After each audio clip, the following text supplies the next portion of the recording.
banyak oknum-oknum atau orang yang menghalalkan segala cara demi pencapaiannya. Sebut saja demi pilkada nanti, belum bicara dulu yang anggota DPR atau apa, lurah aja Bang. Pernah calon lurah pun sampai udah jual perahu, jual apa, panggungnya goyang, pencoblosannya itu juga jatuh-jatuh. Jadi yang datangnya kayak mayat gitu orang-orang. Tapi kalau orang ngelihat kayak orang, namanya minyak pelet mayat. Jadi yang datangnya sebenarnya kita ngebangkitin mayat-mayat itu, mereka yang nambah suara. Saya pernah lihat jin bertanduk sering. Ini kok kayak besi semua gitu kan?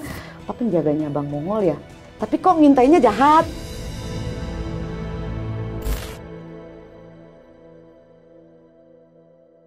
Halo teman-teman Kalapunaholik, Oprasko juga, apa kabar semuanya? Semoga sehat selalu. Amin. Terus menjadi yang terbaik. Dan hari ini Mongol kedatangan salah satu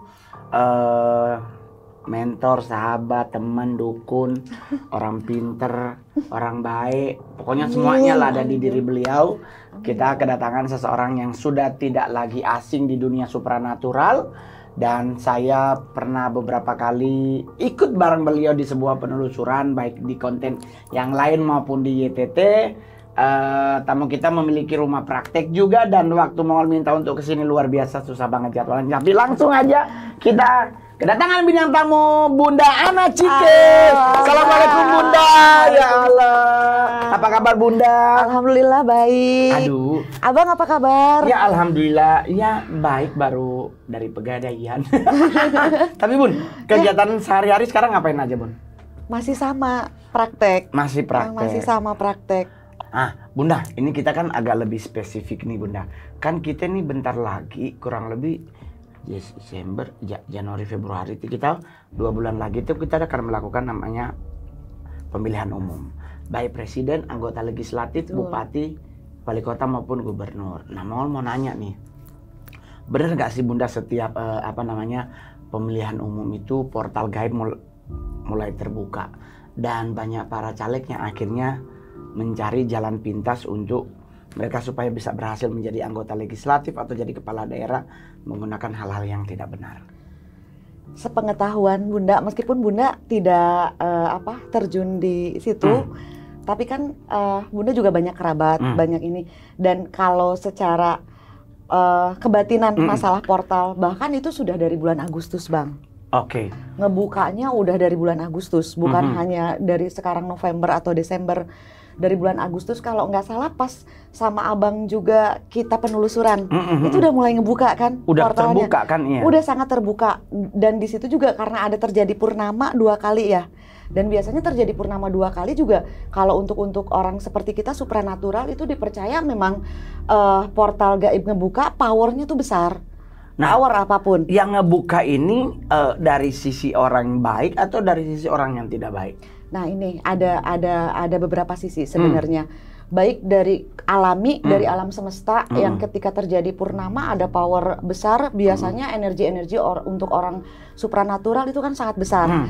Nah kalau dibilang baik dan tidak baik, sebenarnya yang terjadi sampai sekarang sisi positif dan negatif antar leluhur pun sedang berperang. Masih fight ya?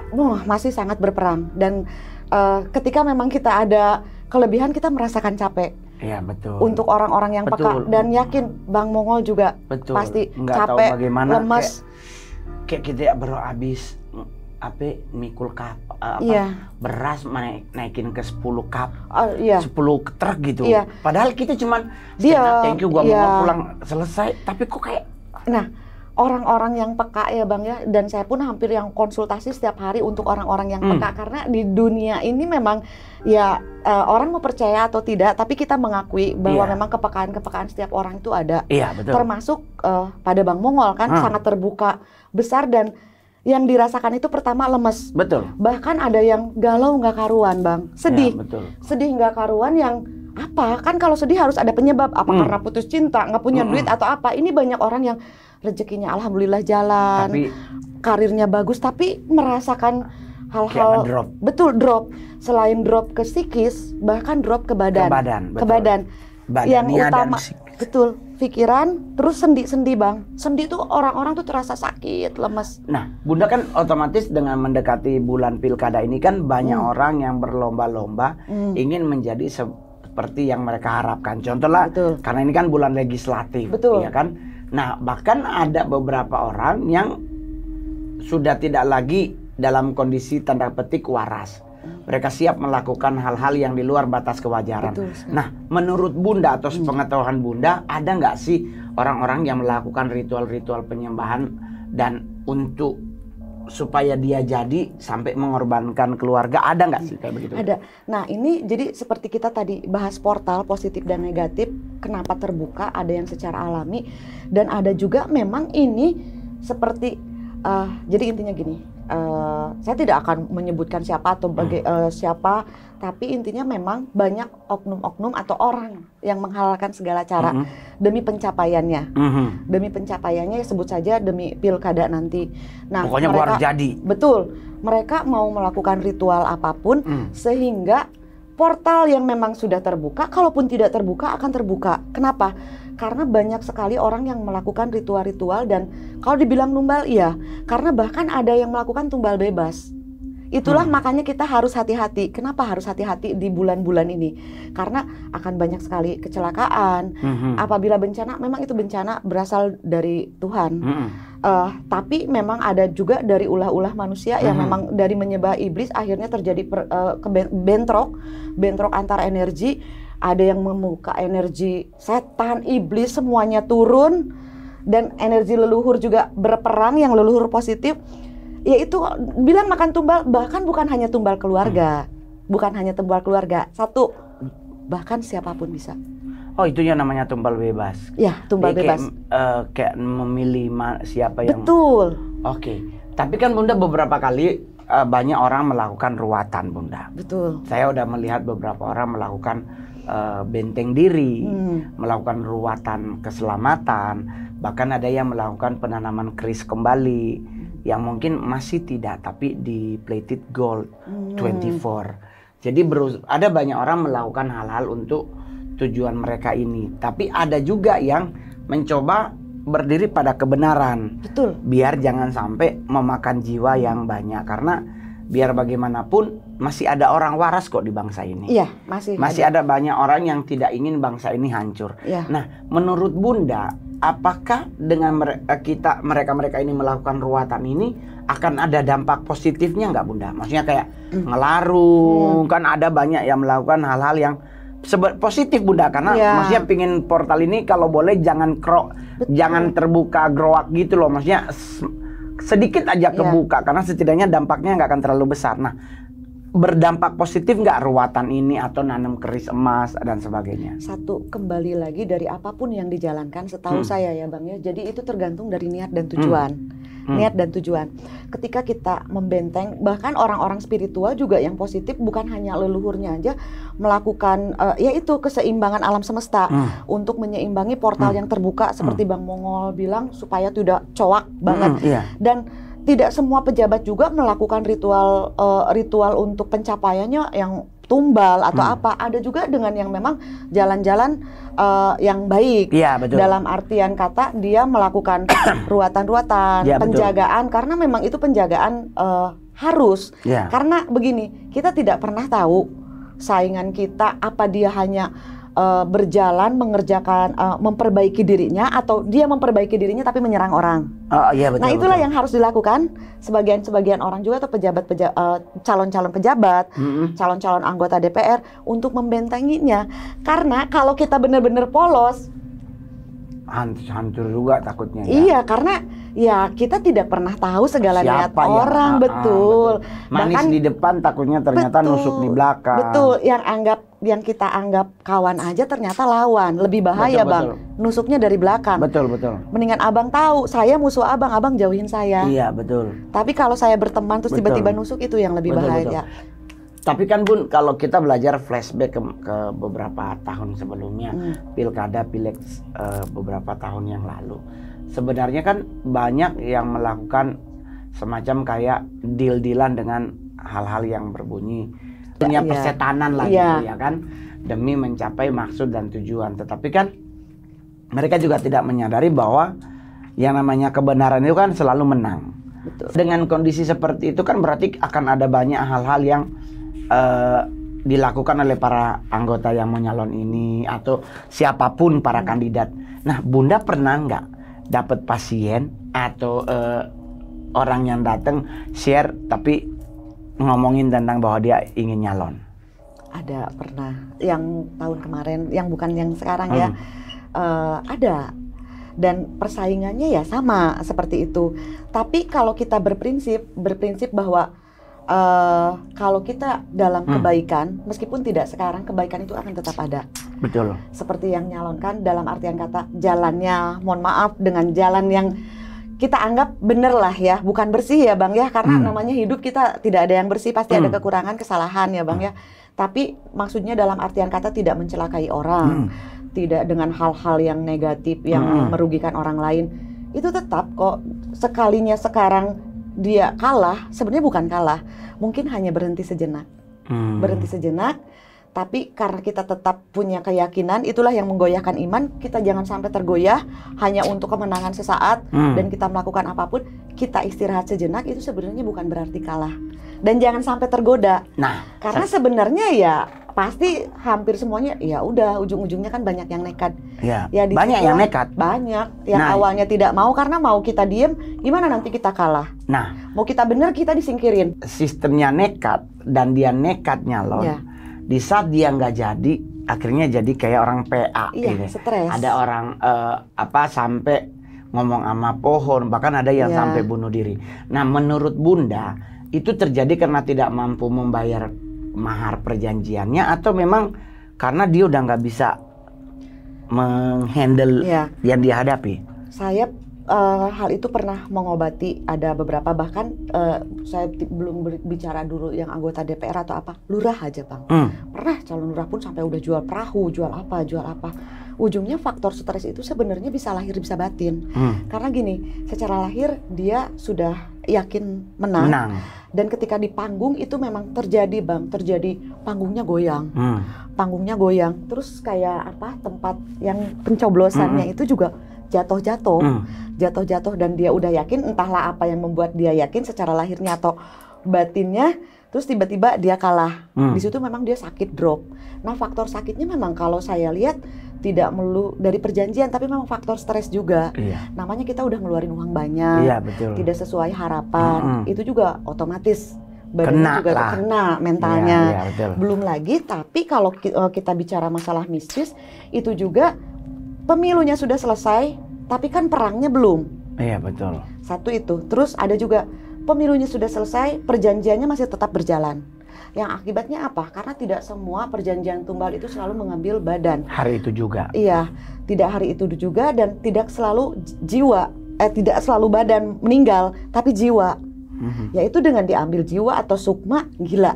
Iya. Gila, belang aja nggak ingat apa-apa, ngeblank. Nah, Bunda tahu nggak kira-kira untuk bisa menjadi seorang anggota legislatif, kalau orang itu harus datang ke orang pinter, dia harus ngasih berapa? Oh, lumayan loh Bang. Besar. Itu besar.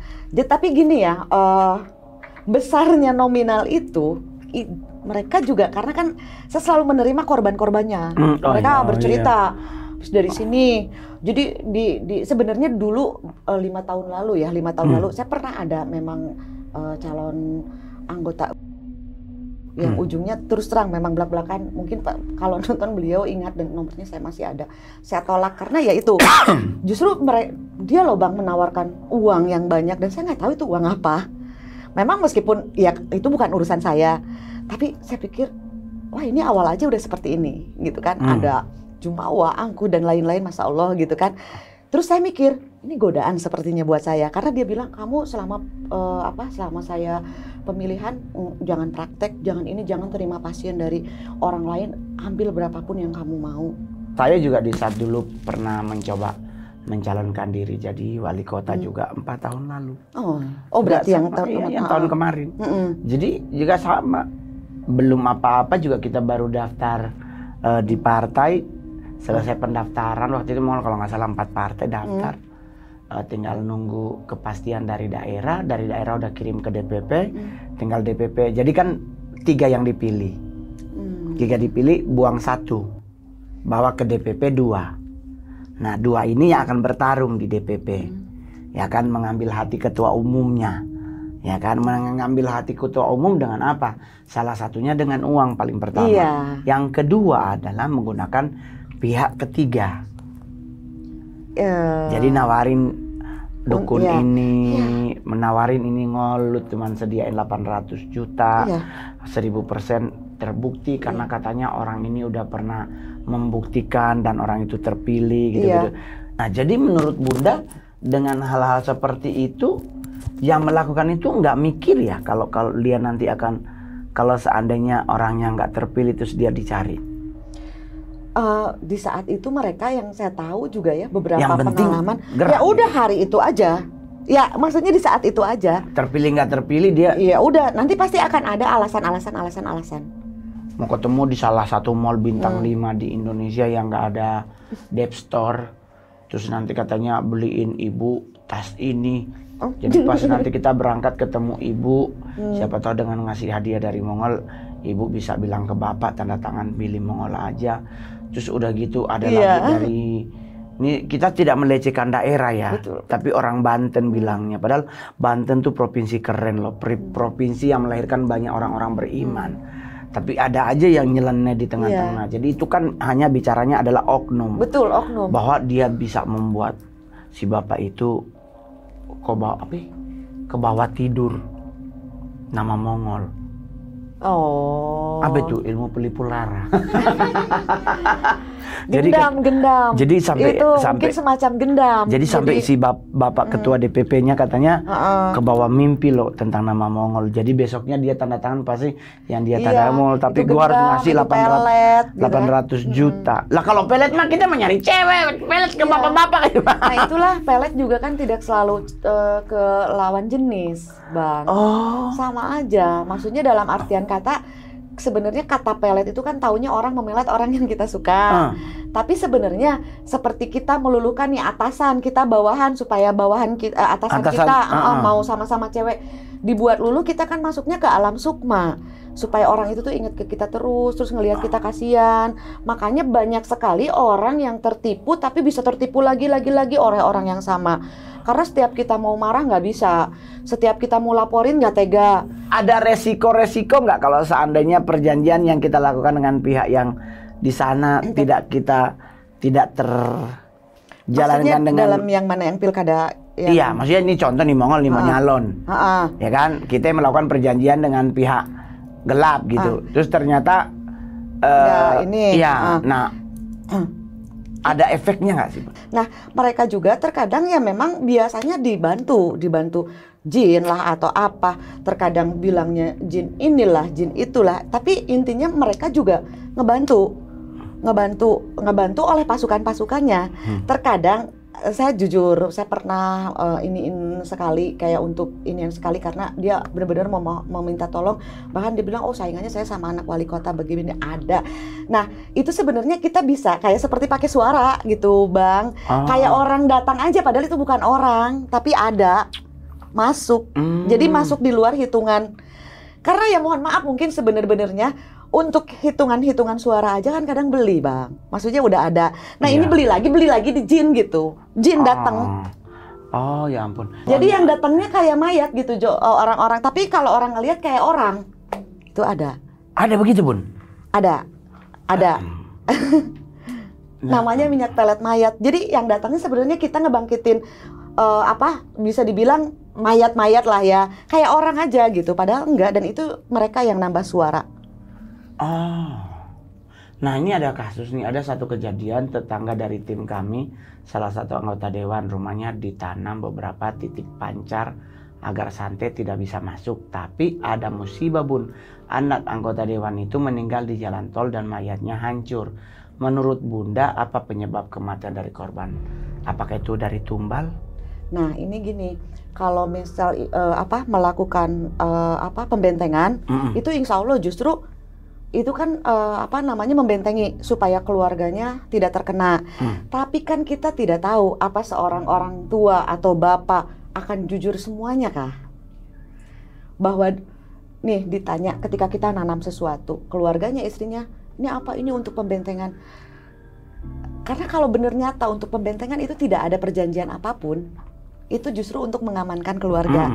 Tapi kalau sampai memang terjadi ini dan ini adalah kecelakaannya tidak alami, dipastikan itu adalah bukan melakukan pembentengan.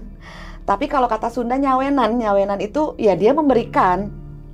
Nyawenan gitu, disawenan tuh kayak disawer saya, gitu. Saya mau numbalin Yang abang, ini, taruh tuh di depan rumah abang sesuatu, garam kayak atau apa. Oh rumah ini orang ini, oh ya itu karena anaknya atau keluarganya, ya biasanya seperti itu. Karena saya pastikan 100% kalau pembentengan rumah, mau pasak bumi, panser biasanya pasak bumi ya untuk pembentengan rumah itu nggak ada. Oh, tapi Bunda kan mohon maaf ya, disebutnya kan dukun kampung. Itu sebutan saya sendiri. Nah, maksudnya Bunda nggak merasa tersinggung atau gimana? Dan kan konon kabarnya udah dari usia 13 tahun ya, Bunda?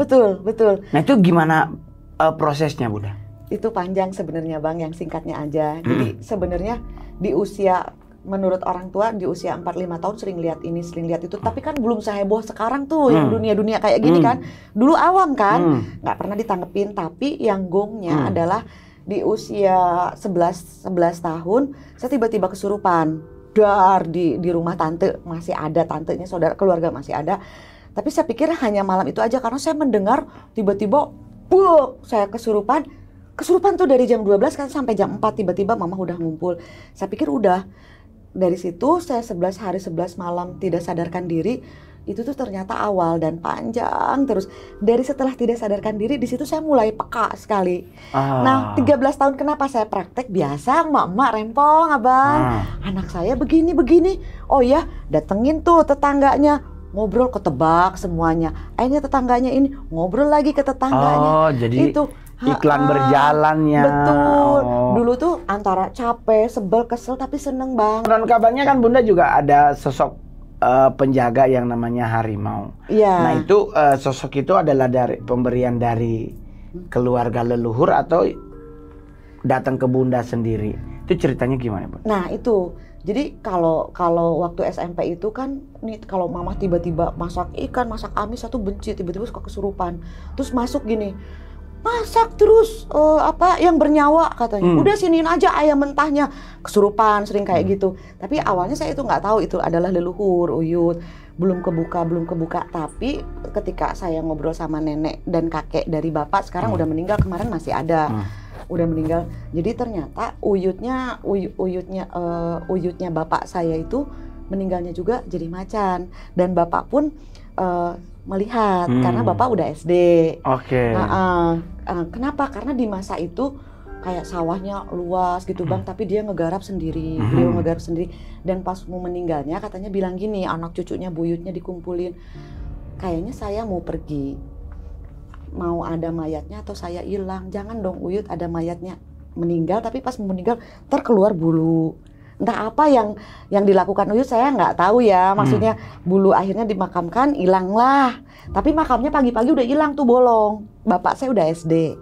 Nah itu aja yang saya tahu, tapi itu ya udah berarti yang selama ini masuk leluhur. Oke. Termasuk waktu saya nggak ingat 11 hari itu kan mama tuh otomatis semua keluarga datengin orang-orang bisa tuh, nggak tahu lah mau ustadz mau dukun dari manapun, dibilang ini lagi dibawa jalan-jalan sama leluhurnya. Itu jadi kalau dibilang mencari nggak sama sekali. Tapi justru mendapatkan. Betul, saya aja merasa capek di usia 25 baru saya ikhlas. Nah buka praktek di usia berapa? Maksudnya 13. Buka praktek rumah. Rumah mah udah dari saya keluar SMA sempat kerja dulu, dari situ juga praktek. Praktek, tapi masih belum ikhlas, masih dengan resiko-resiko. Saya ngobatin orang Bang, mohon maaf dulu ya, dapat uang ngobatin santet tuh, kata leluhur saya jangan, kamu belum kuat. Nggak tega, dapat uang 250.000, saya muntah darah masuk rumah sakit habis 600.000 dulu, nombok Bang. Dulu dapatnya 2,5 ya? di amplop ya seikhlasnya dulu 3,5 nombok Bang. Nombok mana sakit. Nah itu dulu, jadi kayak, tapi ntar kalau ngelihat orang kayak gitu saya nggak tega. Tapi kan Bun, kalau seandainya ada contoh nih orang dia sakit hati karena cinta, terus dia datang ke Bunda, dia minta Bunda peletin orangnya. Itu gimana Bun? Banyak begitu. Kan saya bertanya. Balas ya berarti? Iya enggak, saya bertanya gini, ini peletnya apa? Mohon maaf. dari dulu, tapi kalau sekarang udah reda sih, lebih ke terus terang jujur dari 2020 itu saya lebih ke pengobatan ruatan-ruatan. Tapi sebelum 2020 itu kayak ngobatin seperti ini aja nggak ngerti Bang, kan saya nggak buka nggak pasang pelang apa-apa, tapi kayak alam semesta tuh berputar gitu Bang. Dulu sebelum 2020 waktu saya masih aktif banyak yang ya itu pelet, ini peletnya untuk apa? Untuk dendam cinta atau apa? Ada juga kayak untuk ngeretin. Terus kalau untuk ngeretin, saya bilang untuk ngeretin nggak ada duitnya. Ini kelihatan nggak ada duitnya. Yang ada kamu diposesifin, duitnya nggak ada. Saya terawang dulu tuh. Even dia udah ngasih blok nih uang segini, saya mau pelet ini ngeretin karena dia begini-begini. Enggak, saya terawang dulu. Banyak Bang yang sakit hati yang ini dulu. Nah kalau tahun ini tuh ya terus ngobatin, saya lebih ke ruatan. Ya, korban telu itu bakal ngalamin penyakit apa aja sih Bun? Aduh itu efeknya banyak banget Bang. Kasihan kalau korban, apalagi yang udah lama. Karena korban telu, korban santet itu yang kasihannya mereka yang tadinya orang-orang biasa, maksudnya nggak ada kepekaan apa, saking terus-menerus disantet, dihantem, jadi otomatis kan cakra-cakranya tuh dibuka kan, didorong, dia udah sembuh tapi dia jadi bisa melihat ini, melihat itu, jadi sensitif. Dan itu yang ke ini ya, ke spiritual atau ke supranatural, tapi kalau ke fisik juga banyak. Apalagi kayak yang sekarang tuh entah saya nggak ngerti. Saya hampir setiap hari, 2 hari sekali yang perutnya buncit tuh Bang. Perutnya buncit, teluh kayak gitu tuh. Tapi Bun, pengalaman Bunda kan saya udah beberapa kali ketemu di konten-konten penelusuran. Kan Bunda juga sering banget diundang oleh beberapa konten kreator untuk acara penelusuran. Nah, Bunda pernah ngalamin penelusuran di mana Bun yang membuat Bunda tuh sedikit kaget? Waktu penelusuran sama Abang, ya emang jujur-jujur, saya kan nggak ini di medsos, nggak aktif di medsos, saya pun punya IG nggak terlalu ini, jadi ya saya tahu Abang Mongol gara-gara ini sama Abang Mongol pas sama Sarah. Cuman adik saya pernah suka itu sama Mongol sama Tretan Muslim karena saya pernah juga kan syuting. Nah, jadi kan saya memang nggak tahu gitu Bang, nggak tahu yang tentang satanik, kan saya dukun kampung. Okay. Nah, jadi ketika penelusuran sama Abang, ingat nggak? Saya tuh kan agak sempat Abang udah jalan, saya nggak tahu tentang yang satanik gitu ya Bang, nggak ngerti aja. Maksudnya udah yang saya tahu ini ngobatin santet, telu, ini perang sama jin ifrit lah, ini itu.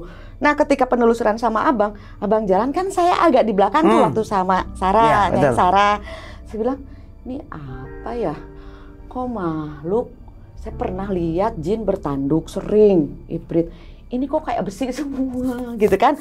Apa penjaganya Bang Mongol ya? Tapi kok ngintainya jahat? Tapi kan saya nggak mau ngebuka dulu Bang. Ya udah diam gitu kan, saya ikutin. Terus tiba-tiba Abang, aduh yang waktu itu kayaknya lari.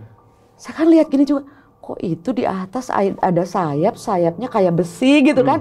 Makanya saya tanya, Bang itu apa sih, penjaga Abang atau apa? Itu yang aneh. Oh, benar nggak kalau Bunda pernah nyelamatin pasien Bunda yang hampir mati karena menjadi korban orang terdekat yang melakukan perjanjian dengan makhluk gaib? Iya. Itu ceritanya gimana, Bang?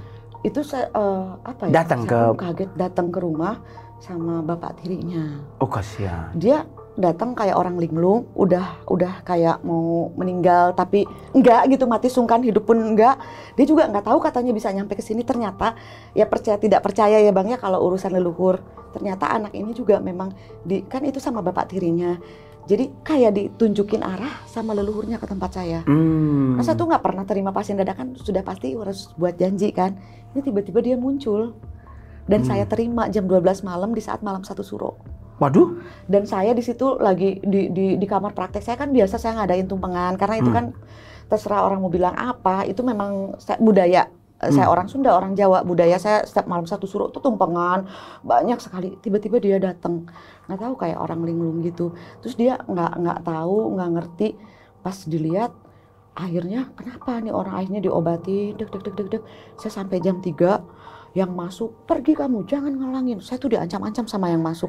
Dia, wah mama sama suami sibuk tuh singkirin tumpeng kan, apa takut kena. Terus habis gitu nggak tahu sampai jam 3 dia kesurupan ini. Akhirnya ketahuan kok ini gini, ini yang ngincernya pasukannya kok ini. Sama gitu kan, dan semuanya ngancam saya. Terus saya tanya, kamu dari mana? Kenapa? Saya nggak ngerti. Saya tiba-tiba pengen naik Grab, terus pengen kesini. Saya memang pernah tahu Bunda Ana Cikai. Terus saya kabur dari papa tiri saya tuh sering, jadi dia sering dimasukin ke satu kamar. Terus kamarnya itu kayak dihias-hias gitu. Tapi tertutup. Terus kamunya mau, kan saya takut itu papa tiri saya. Dililinin terus, gitu. Terus kemarin saya habis kabur, dia dibawa, padahal itu rumah. Maaf, bukan Pak Hajinya, bukan nyebut Hajinya itu. Saya mau ke situ, ternyata saya kayak di penjara. Nah, akhirnya kebuka, ketahuan, terus dia ternyata bilang, saya itu, kata papa tiri saya, nggak boleh nikah. Dan saya pernah diginiin, tapi nggak tahu sama siapa, nggak ada orang. Jadi sejak diginiin sama, mohon maaf, dengan namanya Pak Haji itu dan papa tirinya, dia jadi nggak boleh keluar dan setiap malam-malam tertentu harus tidur di kamar itu. Dan setiap lagi tidur, dia ngerasa kayak ada orang. Iya, Ular. kadang ular. Terus Bunda Ana bantu. Iya, saya ancamannya lumayan sih, 7 hari perang. Karena udah nggak bisa nego, kan biasanya sama aja kayak manusia gitu Bang. Ya, kita ada nego. Ya, gini, apa yang ini nggak bisa dinegoin. Bisa. Akhirnya fight. Ya. Ya. Dan Bunda menang. Alhamdulillah. Karena saya selalu punya keyakinan, tidak sama sekali untuk sombong, nauzubillah min dalik, tapi saya punya keyakinan selama kita di jalan benar, pasti ya semuanya Allah pasti melindungi kita. Amin. Dan menjaga kita. Amin. Karena hal-hal seperti ini juga kalau kita arogan sebenarnya hancur Bang. Betul. Hancur. Tapi pernah nggak Bunda disantet? Aduh, sering banget. Kan udah buka praktek. Udah. Pernah disantet Bunda? Nah itulah. Jadi selalu ini sebenarnya pelajaran untuk kita semua. Bahwa kita semua itu sebagai makhluk pasti ada lemah, ada apes, ada jaya. Betul. Justru kalau kita merasa, oh saya sudah praktek, saya tidak akan kena santet karena saya hebat. Di situ justru itu yang akan menghancurkan kita. Jadi namanya makhluk, namanya manusia, kita ada apes, ada lemah, ada jaya. Betul. Ada saatnya menangis, ada saat tertawa, ada saat tidur, ada saat bangun. Betul. Semua itu ada masanya. Betul. Jadi apapun yang kita lakukan, kita hanya punya satu keyakinan. Satu, kalau memang kita lagi diserang, kita nggak boleh takut karena Allah pasti melindungi. Betul. Tapi kita juga jangan jumawa, nggak boleh arogan karena kita sebagai manusia pasti ada apesnya. Betul. Karena kalau kita sudah berpatok di situ, aduh bahaya Bang. Kita akan ngerasa, wah kita nggak akan. Udah kita jadi kayak ponga ya. Ya Allah, iya betul. Bunda terakhir pertanyaannya, pernah nggak sih Bunda ngerasa capek? Sering. Maksudnya dari pekerjaan, buka praktek maupun penelusuran, karena kalau penelusuran kan kadang pulang jam 2. Ya kalau penelusuran memang makanya udah stop ya baru sama Nyai, karena kan ya kita berteman kadang ada rasa kangen. Betul. Termasuk saya senang bisa ketemu Abang kan di situ. Jadi pernah merasa capek? Di situ capek, udah saya kalau untuk penelusuran capek karena saya sibuk praktek. Kalau capek Bunda nggak buka praktek atau tetap buka? Kalau yang udah ada janji ya tetap jalanin. Kayak kemarin aja Bang, saya lagi sakit tuh, lagi drop banget karena ada janji. Karena beliau dari Belgia, udah datang di Indonesia di hari Senin. Saya padahal lagi demam tuh, lagi infus. Tapi ya mau nggak mau, karena gini, kalau mungkin beliau dari Jakarta atau dari mana bisa saya cancel dulu pending. Tapi kebayang Bang. Dari Belgia. Dari Belanda, nggak mungkin saya batalin, kasihan. Udah ada di Jakarta. Untuk tetap mengasah skill, kepekaannya, Bunda ada hal-hal yang Bunda lakukan, mungkin tirakatan, mandi atau apa gitu? Iya pasti. Pertama kalau sehari-hari di rumah meditasi, zikir. Oke. Meditasi, zikir. Dan saya juga masih sesekali mendatangi tempat-tempat alam seperti air terjun, pantai. Tapi bukan orang tuh mikir gaib atau apa, enggak selalu loh Bang. Karena kita untuk refresh badan juga kita butuh bersinergi dengan alam. Kita buang energi negatif itu ke alam semesta karena energi alam itu lebih besar, bagus, apalagi laut, pantai. Oke, jadi kita menyerap dari alam yang negatif kita keluarkan lagi ke alam. Nanti biar alam yang mensortir, memilih dan Tapi kan berarti otomatis Bunda dalam 1 minggu ada 1 hari untuk Pasti Sabtu Minggu saya berusaha libur. Sabtu Minggu. Betul, sama anak-anak. Tapi tetap kalau memang udah ada janji dan saya lagi nggak kemana-mana, Minggu ya. Atau mungkin lagi liburan, tak tahu entah bagaimana. Ada yang mendadak muncul karena sering lagi begitu. liburan. Saya lagi kalaupun saya ke Bali misal 1 hari tuh hanya praktek 1 hari. Saya bawa anak-anak 6 hari di Bali. Terus tiba-tiba tahu ada saya, Bun ini praktek saya Bang. Di Bali jadinya anak-anak sama bapak yang lain pada jalan-jalan. Iya Cua. Ya Ciena. Aduh. Tapi Bunda ada nggak yang merasa Bunda sebagai musuh? Kenapa? Teman-teman yang di dunia ya seperti kita spiritual yang merasa Bunda adalah musuhnya. Sebenarnya mungkin banyak. Ada pastinya. Banyak pasti ada dan cuman pasti tidak banyak. Terlihat. Betul. Baik itu musuh di alam nyata, sesama paranormal, sesama apa. Tapi saya selalu berpikir seperti ini, ya kembali lagi ke keyakinan. 1000 orang menghancurkan dan menjatuhkan kita, membuat kita sakit. Kalau Allah tidak berkehendak, kita akan bertahan. Cakep. 1000 orang mentenggelamkan kita, kalau Allah tidak berkehendak, kita akan tetap berdiri. Tuh, teman-teman. Jadi ingat, manusia boleh mereka-reka yang jahat terhadap hidup kita. Tetapi Tuhan Allah lah yang menentukan engkau akan tetap berdiri. Betul. Iya kan? Betul sekali. Ya, Bang. jadi kita jangan terlalu ketakutan dengan apapun. Karena biar bagaimanapun hidup ini adalah proses untuk kita menikmati. Betul. Yang penting tetap koridornya tetap kita ikuti. Ya kan? Jadi nggak usah terlalu khawatir. Tapi kan Bang aku begini. Pokoknya nggak usah ada tapi-tapian. Kalau lu masih mampu melangkahlah. Betul. Ya kan? Karena segala sesuatunya itu sebenarnya sudah ada skenarionya. Iya, kita tinggal sebagai makhluk jalanin. Iya, betul. Jalanin dan ketika memang ada mentok kita diam, istirahat. Iya, Capek lelah kita istirahat. Jadi kalau kita mengalami penat, bahasa buku lamanya ya beristirahatlah sejenak. Betul. Pokoknya buat kalaponaholik, opraskot, buat siapapun yang mungkin lagi punya masalah, ingat baik-baik. Dalam ketenangan jalan keluarnya itu akan muncul. Betul. Yang kedua adalah jangan lupa, mungkin kita udah lama nggak ke rumah orang tua. Pulanglah nak. Emak lu tuh nggak butuh duit lu. Emak lu tuh butuh muka lu datang di depan dia, terus lu ngerengek minta dibikinin teh. Itu adalah doa sempurna dari seorang orang tua. Oke? Jadi jangan lupa di like, di subscribe, di follow, di komen, di loncengin. Kita ketemu lagi di konten selanjutnya. Terima kasih Bunda Ana. Sama-sama, Bang Salam Momo. buat keluarga semuanya. Iya, terima kasih. Sekali-kali mohon mampir.